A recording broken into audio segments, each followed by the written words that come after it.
April is Earth Month, and all month long we're bringing you stories about how to limit our impact on the planet.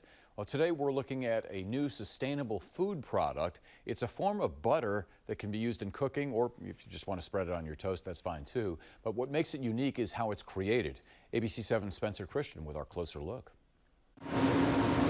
There's something fresh at Berkeley's Starter Bakery besides the bread and croissants. And owner Brian Wood says it's a key ingredient. Butter is a critical part of croissants. It's really adding texture, it's adding to the flaky characteristics of the croissant, and it's adding flavor. It does look like butter.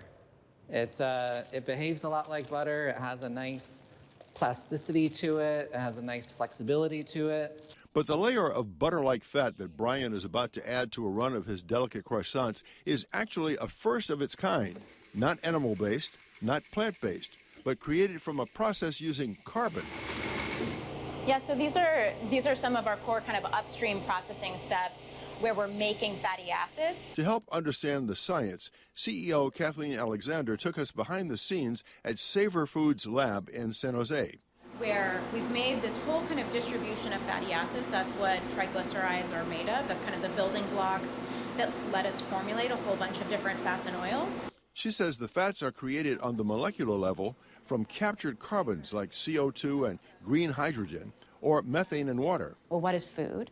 Food is molecules. What if you could go find sources of carbon, hydrogen, and oxygen and build those up into these molecules that our bodies need for energy?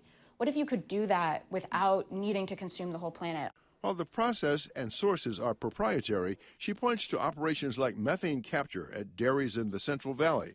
But where the end goal there is to produce energy, the end goal of Savor is producing fats that can be turned into foods. And so that was really the question here, is we have much more efficient ways of converting energy from one form to another. Could we move the food system closer to the energy system and really leverage some of the gains that we've had in other sectors of the economy? And they say the interest in the process is building, including several Michelin-starred restaurants, with a main draw being flavor and sustainability.